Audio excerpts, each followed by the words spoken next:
The world of kayfabe. Stories within the wrestling world manifest themselves as true. Stories that include supernatural activity, horrifically tasteless events, and one time, a 77-year-old woman gave birth to a hand.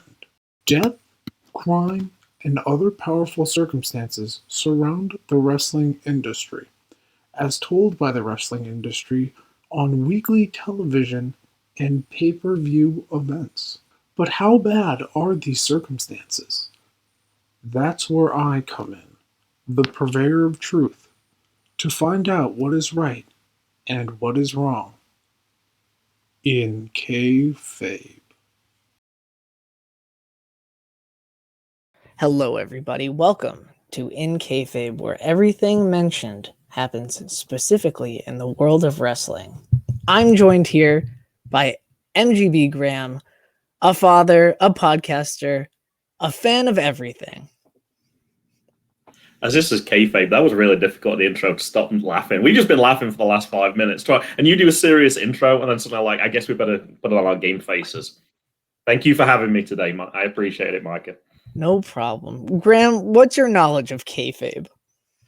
I'm trying to remember as a boy when I was watching wrestling, like when I realized it was fake. I'm trying. I don't think my dad told me. I'm sure to begin with, I knew it was.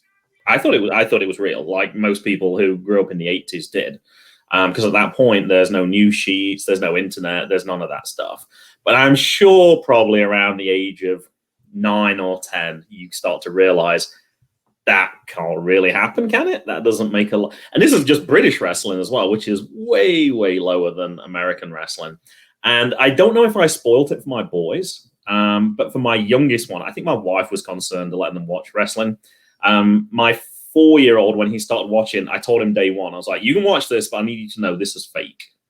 So I might have spoiled the whole experience for him. He never perhaps had that opportunity to realize, oh my gosh, there's an Undertaker and he comes back from life and all that stuff. So I don't know. I might have spoiled it for him, but for me specifically, I'm not sure if there was a specific turning point when I suddenly realized that, I thought this was real, and then I realized it wasn't.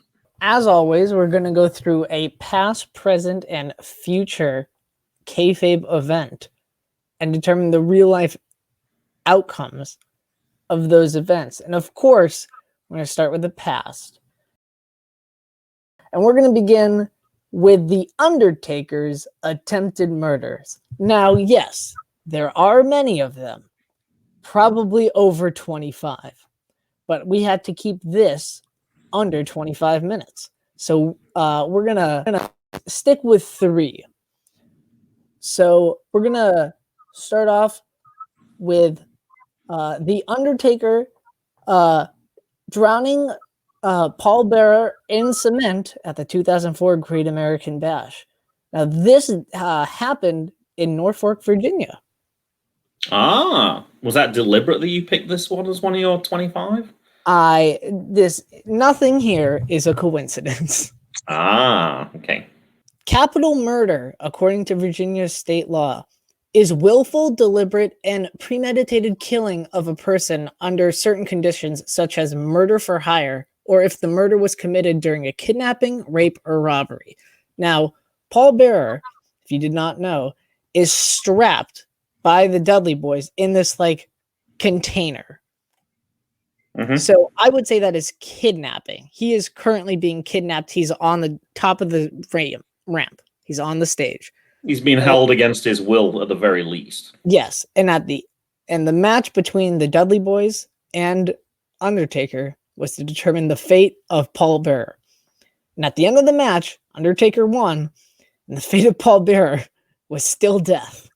Now, I got a question for you. I didn't watch wrestling in 2004. You just missed my sweet spot. I kind of 2000 to 2003, I was watching kind of quite a lot. 2004, I didn't watch anything at all. This is when I went into my wilderness years. Any promos to support what the Undertaker did? He say that if I win this match, I'm going to do this to Paul Bearer? Is there any premeditation in this at all? From what I can recall, he basically said he was on the side of Paul Bearer being free. Okay. from what I can remember. And the Dudley Boys were heel. Mm-hmm. They are heel because literature's alive. At this point, they're heel. Sounds And like there's some temporary insanity going on then here. If he was looking to actually free Paul Bearer, but then he actually buried him in, did you say concrete? yeah, That's kind of a big switch right there. right, but this isn't the first time the Undertaker has killed people. There's I get it. priors. He has prior convictions or at Hmm. least admittance of murder / manslaughter. Now, if that was true, how did he even get to wrestle in this event then in the first place? You would have thought that the previous incidents, someone would have called him out on that and that they would have sought to prosecute that gentleman, right? Well, the thing is, you're right.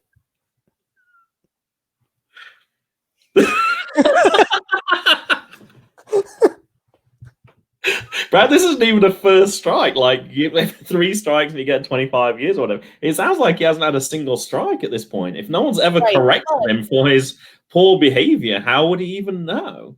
We certainly know Kane's got a very twisted mind. We're well aware of that side of it. It sounds like Undertaker might have something similar going on there as well. Speaking of Kane, Kane has said that Undertaker killed their parents. Yikes. And his comeuppance was Kane beating him up. So there is Can't be tried as a minor. This is an admittance. Mm-hmm. As a minor, you can't be tried as a minor, though. So he would have, assuming that's true. We only have Kane's word for that, of course, as well. Kane's very twisted. He could have got the whole story totally mixed up. I don't know. Perhaps he wasn't so mad before the killings. I can't quite remember the chronology of this event exactly. Yeah, his parents, of course, famously being funeral directors. Mm-hmm. Embarrassingly, I didn't realize until I knew the character Paul Bearer. I didn't realize until about 2019 that Paul Bearer was a joke name, and the connotation of that. I got explained to it by my mother. She met somebody and she was talking about, they were talking wrestling because she knows I have a connection with wrestling and her grandsons does now. And they were talking about The Undertaker and they had some connection to Paul Bearer, but I can't remember what it was. And she explained the joke and I was like, oh gosh, yeah, I'm totally an idiot. I had not made that connection at all. I was like, oh, his first name's Paul. Okay, that makes sense. I buy that. It took me deep into my teenage years to realize that Cain was an allegory for Cain from the Bible. I got that one. Yeah, I got that one. Cain and Abel. Yeah, I got that one. But yeah, I missed one that was super obvious. So I'm surprised that one is probably the most obvious of the funeral things. You would think so. You would certainly think so. I did remember one other person post on Twitter once, and it really warmed my heart when they posted the same thing. I just realized that Paul Bearer is a Paul Bearer, and I was like, oh yeah, okay. Moment of recognition.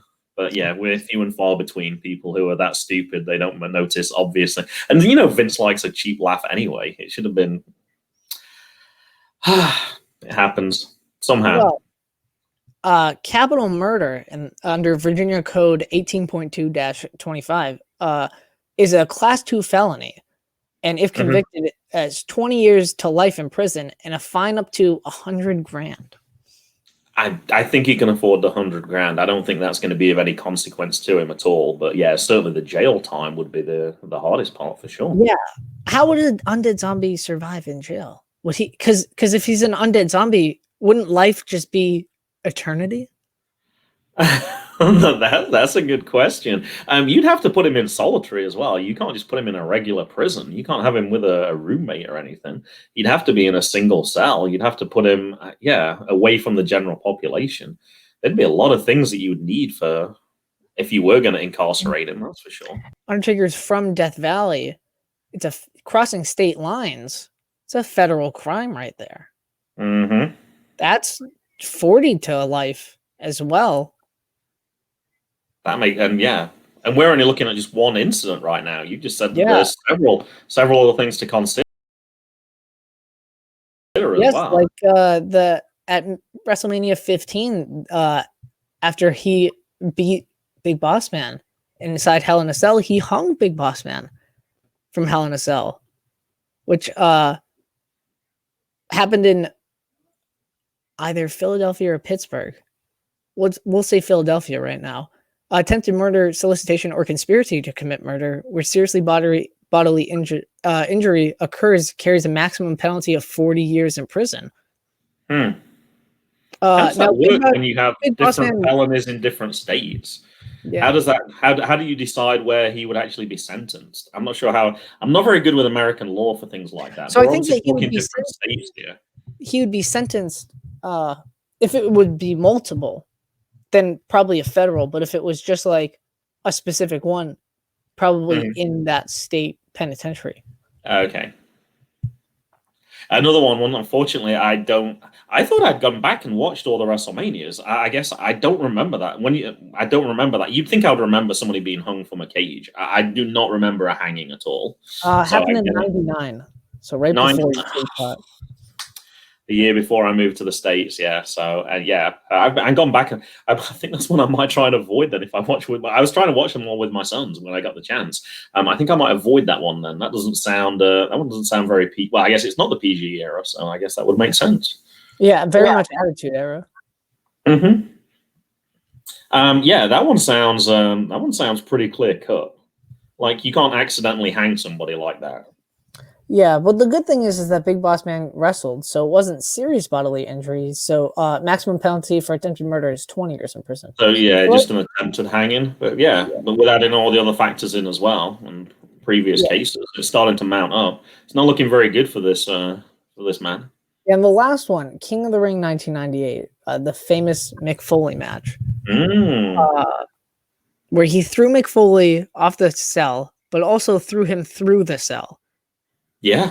I'm going to count that as two separate ones, which also I believe that happened in Pittsburgh, Pennsylvania. So same thing, 20 to life. Now, I think there were some questions though on the structure itself. So that might be something where that might not necessarily the going through of the cage. That might not necessarily be Undertaker's fault. That might be looking at the people who actually built that structure. There might be some liability there. That might be an issue where they probably might want to sue those people. That might not necessarily be all on Undertaker, but certainly he threw him off. There's no doubt about that at all. Yeah, is that attempted murder though, or is that? I'm trying to remember. I think didn't Mick climb up to the top first? So he might have. He kind of put himself in that position a little bit. Could you say that that's encouragement? He was almost trying to put him into that position where something like that would happen. If he'd have just stayed where he was supposed to, then none of that could have possibly happened. I don't think that kind of provocation, though, warrants being thrown off the cell. Okay. Now, we know... Would you call that attempted murder, though? Because it's a big fall, but it's not something that's going to kill. That's going to be injuries for sure. I'm not sure what level it is severe. It is severe bodily injury. Attempted murder is because it's not actual murder. He did not kill. I don't think throwing you off a cage. Yeah, it's going to hurt, but I don't think that's going to kill you. You're certainly going to get injured. You're very possibly going to get some broken bones. I don't think that's there's a distinction as well. I'm not sure what the difference between like grievous bodily harm. I think that's if you actually hit the person themselves. If it's actually caused by the ground and where they land, I assume that's a different classification. I'm relying on your lawyer skills here. But like if I hit you over the head with a baseball bat, that would clearly be something and cracked your head open. That would be grievous bodily harm because I tried to hurt you with a baseball bat. If I throw you off an item and at that point you're uninjured, but then the fall causes the injury, I'm not quite sure what the classification is for that. Well, my thing is that it wasn't Mick Foley was not trying to harm the Undertaker. He was running away from the Undertaker, who was trying to kill him. Okay. As said previous, has had a record.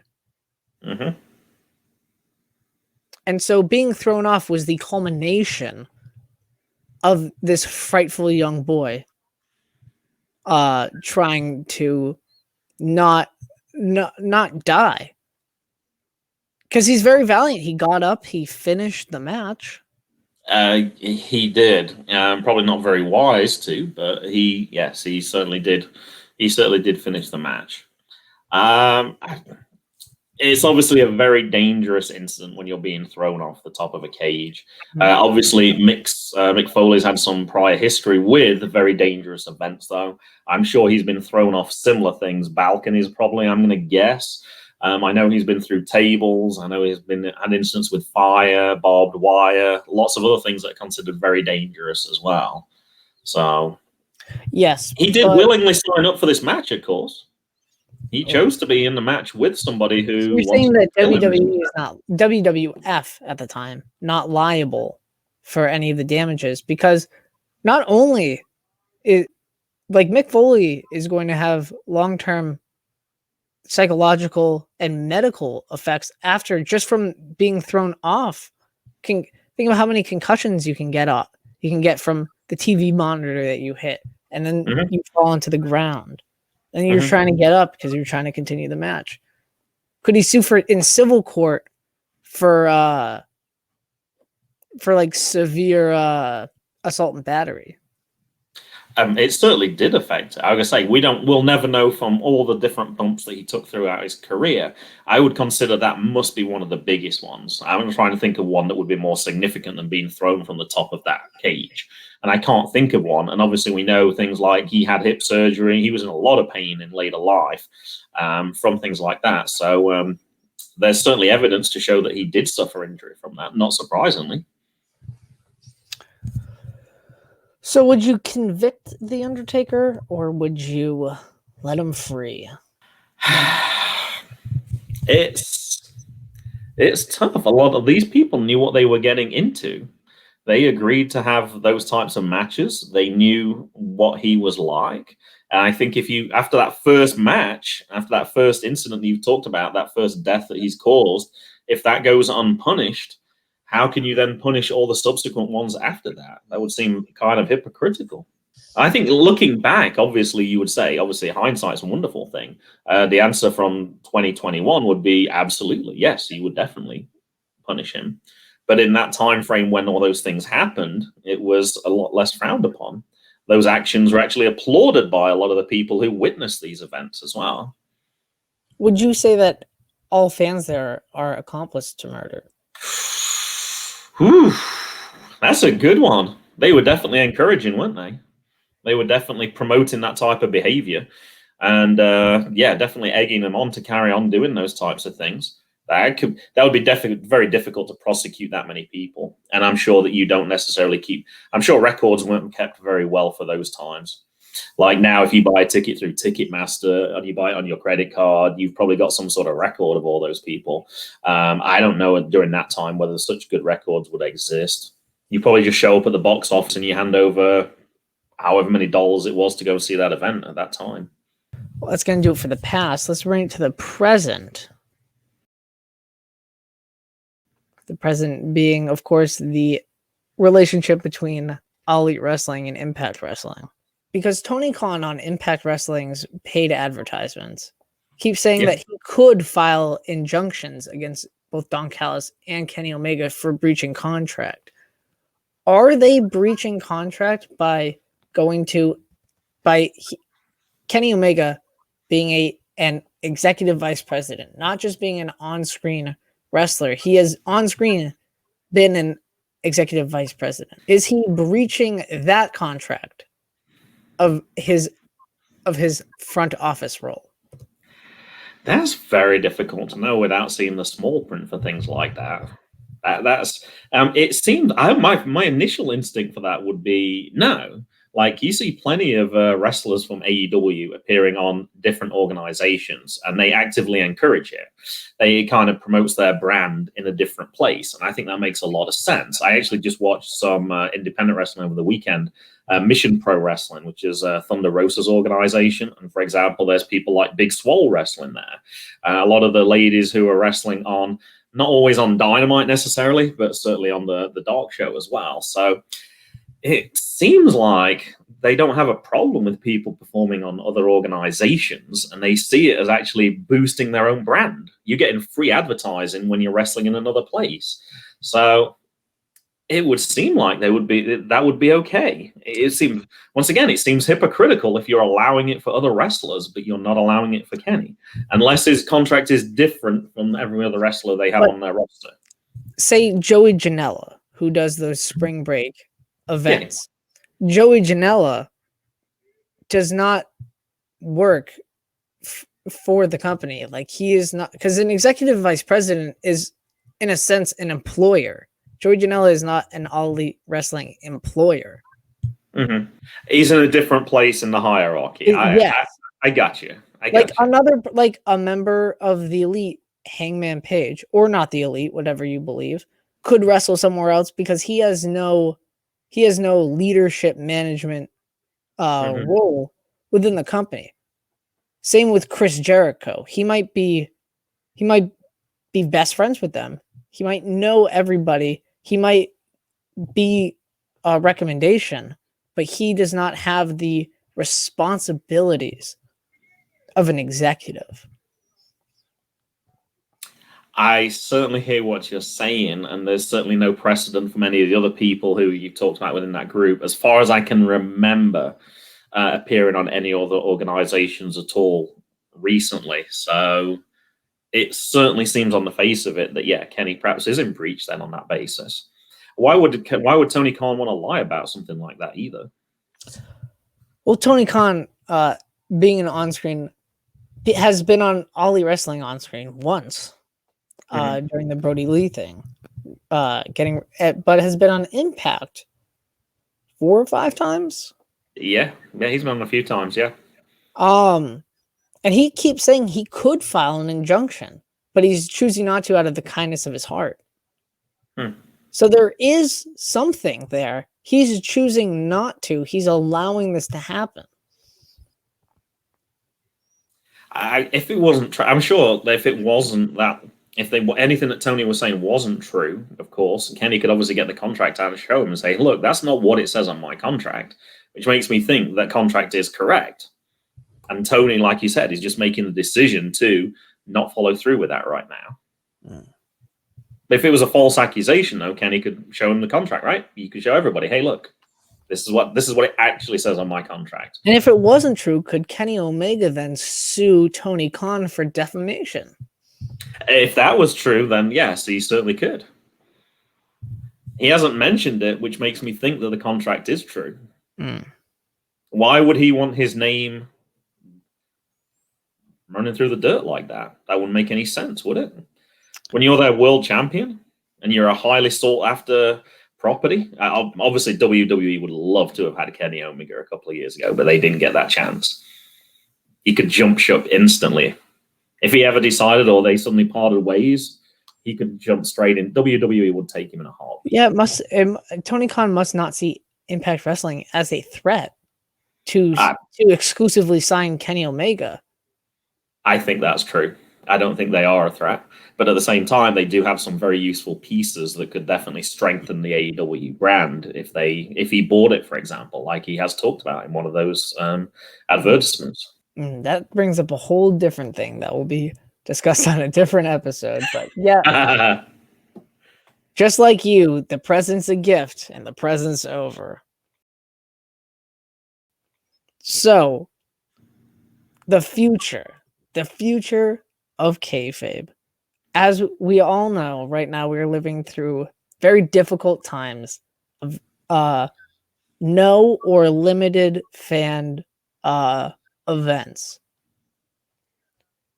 Are moves as impactful with no fans? I'll give you an example. The Ultimate Warrior has been said by Gorilla Monsoon to have his energy lifted by the fans to hit all of these moves. Are they as impactful? Because as we saw this year at WrestleMania, the matches were so much shorter because the moves were so much more impactful, maybe because there weren't distracting people, maybe. It definitely gives you a different focus when there's not people around. However, and the quick answer is no. I don't think it is as impactful when you don't have the fans there. But I think it's definitely made a big difference since they've set up things like the Thunderdome and you have all the screens around. It definitely feels different. Certainly from watching it on TV. I'm not sure necessarily from the wrestler's perspective, but it certainly feels more authentic when you see all those screens and you see all those faces around. It at least reminds you of what it feels like to be in that scenario. So, no, I don't think it is as impactful, but it's certainly a lot better. It helps you to get in that mindset that you're in a match and there's people watching you. And I think that's important as well when you've got physical eyes watching you on that match. As somebody who has partaken in the Thunderdome, it is not the same thing. Not from your perspective. From yes. the wrestler's perspective, though. No, for you, from your perspective, you're just watching TV, I'm guessing, right? Yes, there is it's kind of like a Zoom call where you can see yourself and you can, but it's more like FaceTime where you're in a much smaller box. Mm-hmm. And you're watching the screen, but like nothing's really the same. Like they have shots of the Thunderdome, so it's not even like you're a part of it because it's not like you can see yourself. No. I guess it depends who we're talking. Who's it more impactful for? Like, is it from the wrestler's perspective or from the watching audience's perspective? Like, yeah, from you within that watching that thing, that's not quite what it is. But as a TV person, as I'm watching the TV and I'm seeing the wrestlers and I'm seeing all you people in the Thunderdome, then that's a lot more believable than just the blank. I didn't like it. It was a little too quiet. But so pre-Thunderdome, say the Aleister Black versus Bobby Lashley at WrestleMania, probably night 1. It doesn't seem like a night 2 match to me. Would you say that match was less impactful because there was no noise and you could only hear the dulcet tones of Michael Cole and Corey Graves? I honestly don't remember. That's not a match that's sticking with me particularly well. I'm not a big Bobby Lashley fan. I might have even taken a bathroom break at that point. I don't remember that match at all. That match is not one that's resonating with me. Well, let's say the Undertaker versus AJ Styles. Does that match resonate? There was no. That was very well done. That's very different because it's the cinematic match. I don't remember for sure, but I'm sure they must have had music as well.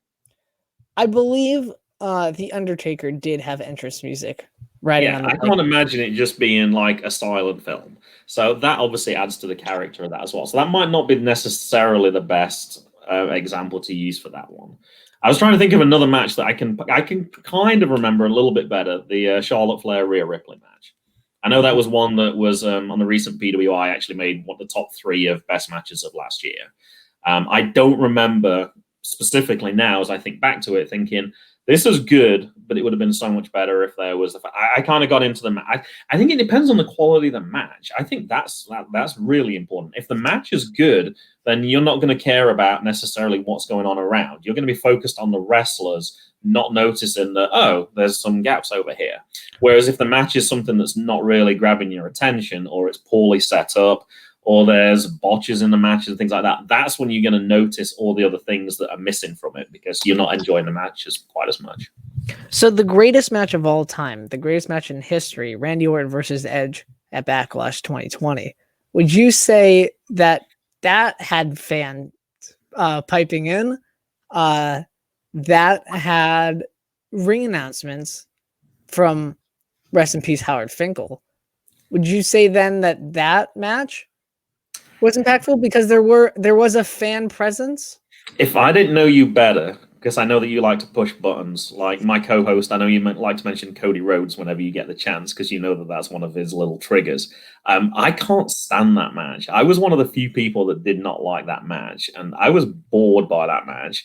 I can't remember at what point, but I know I went and did something else, and then I came back 20 minutes later, and I was like, oh my gosh, you've got to be kidding, this match is still going on. My sons absolutely loved it.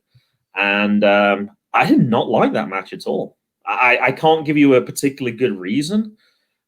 Just didn't resonate with me at all.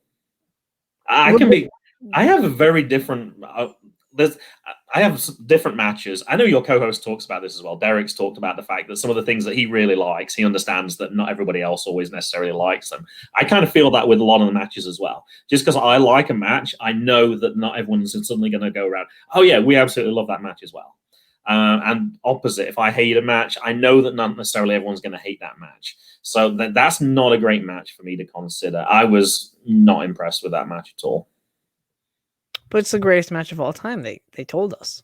Yeah, just like Shane O'Mac was the best wrestler in the world ever, or whatever that title was. He currently is the best wrestler in the world. He's still no one has taken that title off of him yet. He beat Roman Reigns clean. He beat The Miz twice. He is a European champion, a hardcore champion. He beat Dolph Ziggler. Nobody beats Dolph Ziggler. The only match I missed at WrestleMania 35, I got out and walked around the stadium as a protest. It was a silent protest. I refused to watch any of that match. I waited until it finished. I actually announced on the talk at the table, I didn't really. This is how little I cared about that match. I've seen the Miz's dad with like his fists up in the middle of the ring. I didn't realize that was at WrestleMania until last week. I thought that was actually from Raw. I didn't realize that was actually at WrestleMania because I wasn't in the arena at that time. I had no idea what happened in that match. The only reason I know is because I started watching Miz and Mrs. Season 2. And I actually went to that part. So I got to see tiny clips and I saw his dad in the ring. I was like, oh, that was WrestleMania? I had no idea. Not a big Shane O'Mac fan either. And I can be a little picky with WWE, as you might have noticed. I tend to watch other wrestling. Well, that's going to wrap it up here for the future. The future is now, of course. Thank you so much, Graham, for joining me on this endeavor. Where can we find you, and what else would you like to plug? Oh, you can find me at MGB. I guess the main podcast, although you think of me as the Good Cop, Bad Cop Wrestling podcast I do with Matt, because that's kind of how we met each other. My real podcast, as far as I'm concerned, is the MGB Wrestling podcast. And my 6-year-old now has also decided he wants to get back into the podcasting game after a 2-year gap. At JGB Superstars. I know you can find all those podcasts you can find on the MGB Wrestling podcast on YouTube. I think if you type in MGB Wrestling, you should find it pretty easily. They're really my proper podcasts. Matt, we just used to chat wrestling every week. So then we just like, why don't we just record it and put it out? I as of recording, you did a watch along of Randy Orton versus John Cena. I did. That might be the most WWE I've watched in a long time. Very cynically, my 4-year, well, when he was 4 and 5, we did one, and he really enjoyed it. And he's been asking, "Hey, can we do another one? Can we do another one?" And his podcast last week was 8 minutes longer than his soon-to-be 13-year-old brother, and he loved that fact. So his brother deliberately made sure his episode was a little bit longer this week, so that couldn't happen. So he cynically suggested, which is genius for a 6-year-old, can we do an hour-long watch-along of the Randy Orton John Cena Ironman match so we can put that at the end of our podcast, and it's even longer than his brother's? And I was like, absolutely, I will do that. I didn't think we'd be able to talk for an hour. I'm not sure anyone's necessarily going to listen to it. I know one person said they will listen to it. I had an absolute blast recording that. That was so much fun. I think there'll be a few more of those on the JGB Wrestling podcast. He wants his own identity. He doesn't want to share his brother's initials anymore. He wants his own little podcasting network, which is fine. I'm okay with that. I know I'll watch because I believe I got very mad that Randy Orton did not hold out for like 2 seconds more. Yeah, my prediction, spoiler alert, my prediction was ahead of time because I honestly did not know the result and I didn't look it up ahead of time. I actually predicted Randy to win that one. My prediction was way too low. I thought it would be like 3-2. I thought it would be a pretty close one, and my prediction was out the window within like about 20 minutes, I think. As I remember, he tapped out like soon into the match.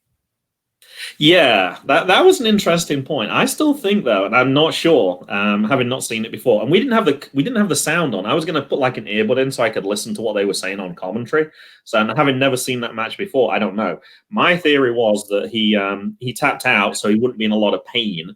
So, because he knew he had a whole hour to try and come back. Whereas if he'd have been in that move for like a minute, 2 minutes or something, he might have been in so much pain that he might not have been able to come back later in the match, knowing he gets a 30-second break in between pinfalls as well.